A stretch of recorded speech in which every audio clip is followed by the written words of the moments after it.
इनको सोचना है। हम तो आवाम हैं, आवाम उलेमाओं के पीछे है, वो रास्ता दिखाएगी, वो जो रास्ता दिखाएगी आवाम उनके पीछे चल देंगे। लेकिन एक जहन जिस तरीके से बना दिया गया हम लोगों का कि हम पढ़ेंगे, पढ़ के क्या करेंगे, क्या नौकरी मिल जानी है, क्या करोगे पढ़ के, काम करो, चार पैसा कमाओ, आकर के घर में चार पैसा दो। ये जो एक जहन में हमारे भरा गया की बात नहीं थी, गहवारे की बात थी। गहवारा जिसमें मैयत को लिटा करके कब्रिस्तान लेके जाया जाता है उसे गहवारा कहते हैं। एक इशू मेरे सामने आज से करीब कई साल पहले आया कि मालूम ये हुआ कि साहब उस मस्जिद के लोगों ने, उसी मोहल्ले की मैयत थी, उस मस्जिद के लोगों ने उसको गहवारा देने से इनकार कर दिया और ये कह दिया कि तुम हमारे मसलब के नहीं हो। इज्जत तक किया गया, उनकी बेइज्जती करके उनको अलग किया गया। तो जो पढ़ा लिखा आदमी होता है वो कहीं ना कहीं उसके अंदर वो कहता है कि हमको कुछ ना मिले, ना मिले, कुछ ना मिले, इज्जत मिले। सबसे पहले तो आप ये बताइए, आज जो ये प्रोग्राम रखा गया, जो हेट स्पीचेस के लिए ये किया गया, कितनी ज़रूरत है इसकी और कैसे इसको जो है आगे बढ़ाया जा सकता है? देखिए, कांग्रेस कमेटी ने एक बात कही कि नफ़रत के बाज़ार में मोहब्बत की दुकान खोलना है। आज जिस तरीके के हालात हैं वो हालात कहीं ना कहीं पैदा करने में, मैं बहुत खुल के कहूँगा कि हमारे हिंदुस्तान के इस मीडिया का हाथ है, ख़ास तौर से इलेक्ट्रॉनिक मीडिया और प्रिंट मीडिया का हाथ है।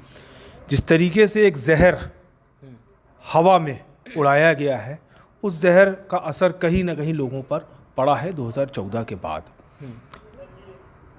सबसे अहम इशू है मुसलमानों के बीच में, कहीं ना कहीं हमारे बीच में कुछ नाइत्तेफाकियाँ हैं और उन नाइत्तेफाकियों को कैसे दूर करना है ये हमारे बड़े बुज़ुर्ग, हमारे उलेमा, इनको सोचना है। हम तो आवाम हैं, आवाम उलेमाओं के पीछे है, वो रास्ता दिखाएगी, वो जो रास्ता दिखाएगी आवाम उनके पीछे चल देंगे। मैं सिर्फ गुजारिश करूंगा आपके ज़रिए हमारे हिंदुस्तान के उलेमाओं से, बुज़ुर्गों से, कि एक ऐसा रास्ता जो मोहब्बत का हो, प्यार का हो, इंसानियत का हो, इस रास्ते पे हमारे बुज़ुर्गों ने हमको चलवाया था। हम चाहेंगे कि आने वाली नस्लें भी उन्हीं रास्तों पर चलें।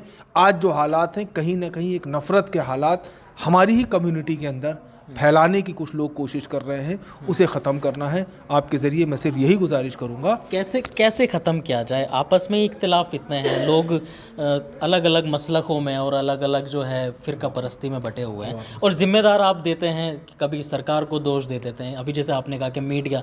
लेकिन मसला सबसे बड़ा ये है कि मुसलमान एक प्लेटफॉर्म पर आ क्यों नहीं रहा है, या कि वजह क्या है इसकी? देखिए, मेरी जहाँ तक सोच है कि इलिटरेसी एक बहुत बड़ा इशू है। पढ़ नहीं पाया, पढ़ना नहीं चाहता, पढ़ नहीं पाया, पढ़ना नहीं चाहता, और जो पढ़ना चाहते हैं वो कहीं ना कहीं इस बात को लेकर के अपने अंदर एक इन्फिनिटी कॉम्प्लेक्स महसूस करते हैं कि हमारे पास फाइनेंशियल प्रॉब्लम है। फाइनेंशियल प्रॉब्लम को दूर करने के लिए भी गवर्नमेंट ने बहुत कुछ किया, लेकिन एक जहन जिस तरीके से बना दिया गया हम लोगों का कि हम पढ़ेंगे, पढ़ के क्या करेंगे, क्या नौकरी मिल जानी है, क्या करोगे पढ़ के, काम करो, चार पैसा कमाओ, आकर के घर में चार पैसा दो। ये जो एक जहन में हमारे भरा गया, इस जहन से हमको निकलना पड़ेगा। और जिस वक्त हमारी वो कौम इस जहनीत से निकल के बाहर आ जाएगी, मुझे इस बात का पूरा यकीन है इंशाअल्लाह उस दिन हालात हमारे अपने आप तब्दील हो जाएंगे। उसके जहन में ये बात बैठ जाएगी कि हमको जो कुछ करना है, जो कुछ अपनी ज़िंदगी गुजारना है, वो पढ़ के ज़िंदगी गुजारना है, चाहे वो दीनी तालीम हो और चाहे वो दुनियावी तालीम हो। मुसलमानों की जब बात की आपने अभी, जब आप बता रहे थे कि जो मसलक हैं, अलग अलग जो फ़िरका परस्ती के लोग हैं, कि मैयत को निकलने के लिए भी रास्ता नहीं दिया जाता, इतने जो है सख्त दिल हो चुके हैं। हाँ, तो ऐसी सूरत में ये एग्जाम्पल है, हमारे यहाँ का एक किस्सा था ये, कि रास्ता की बात नहीं थी, गहवारे की बात थी। गहवारा जिसमें मैयत को लिटा करके कब्रिस्तान लेके जाया जाता, उसे गहवारा कहते हैं। एक इशू मेरे सामने आज से करीब कई साल पहले आया कि मालूम ये हुआ कि साहब उस मस्जिद के लोगों ने, उसी मोहल्ले की मैयत थी, उस मस्जिद के लोगों ने उसको गहवारा देने से इनकार कर दिया और ये कह दिया कि तुम हमारे मसलब के नहीं हो। तो ये जो एक जहन बना दिया गया है, किसने बनाया और किन के कहने पर बनाया? कहीं ना कहीं एक इलिटरेसी, पढ़ना ना समझी और ना इल्मी, ये दोनों अल्फाज इस्तेमाल कर रहा हूँ कि हमने पढ़ना कम कर दिया या छोड़ दिया। हमने सिर्फ सुनी सुनाई बातों पर यकीन करना शुरू कर दिया कि जैसा फलाने कह रहे हैं वही सही है, उन्होंने अगर ऐसा कहा है तो वही सही होगा।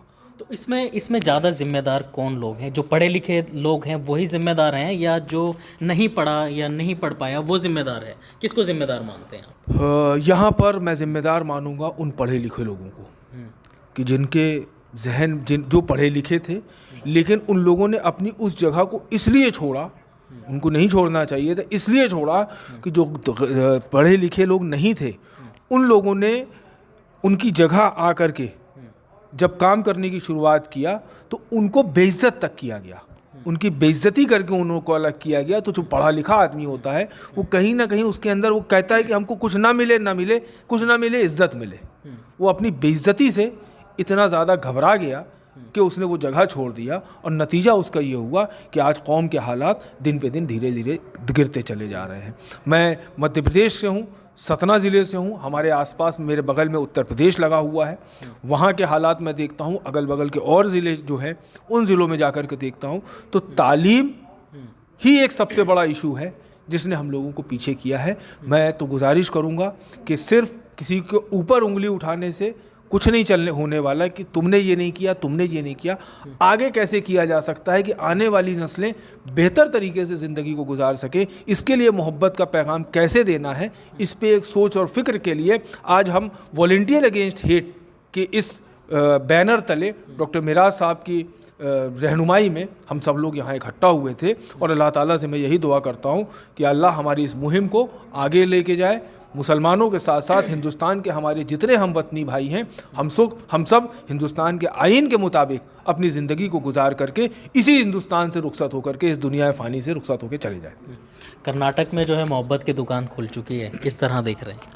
कर्नाटक में मोहब्बत की दुकान खुलनी थी, हमें यकीन था, और हिंदुस्तान में आने वाले वक्त में इस हिंदुस्तान में भी मोहब्बत की दुकान खुलेगी, नफ़रत की दुकान बंद होगी। लोग इस चीज़ को समझने लगे हैं। इन लोगों ने 15 लाख रुपए की बात किया, इन्होंने सिलेंडर की बात किया, इन्होंने पेट्रोल की बात किया, इन्होंने महंगाई की बात किया, हर चीज़ पे ये पीछे हुए। आपके दिल्ली में अरविंद केजरीवाल को ला करके बैठाए, और दिल्ली में आज जितना भी निर्माण है, आप मीडिया से जुड़े हुए हैं, आप लोगों के पास में इसके डाटाज होंगे, जितना भी कंस्ट्रक्शन है, ये सारा कंस्ट्रक्शन आप स्टेट दिल्ली का ही उठा के सिर्फ देख लीजिए कि किस टाइम के ये सारे प्रपोजल्स थे, किसका सपना था।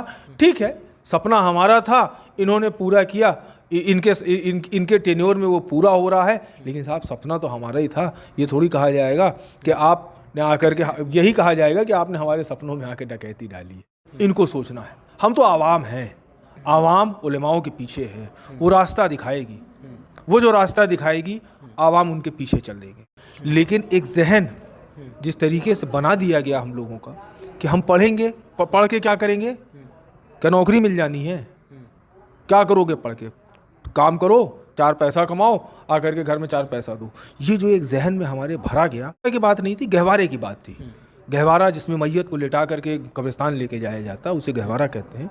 एक इशू मेरे सामने आज से करीब कई साल पहले आया कि मालूम ये हुआ कि साहब उस मस्जिद के लोगों ने, उसी मोहल्ले की मैयत थी, उस मस्जिद के लोगों ने उसको गहवारा देने से इनकार कर दिया और ये कह दिया कि तुम हमारे मसलब के नहीं हो। इज्जत तक किया गया, उनकी बेइज्जती करके उनको अलग किया गया। तो जो पढ़ा लिखा आदमी होता है वो कहीं ना कहीं उसके अंदर वो कहता है कि हमको कुछ ना मिले, कुछ ना मिले, इज्जत मिले।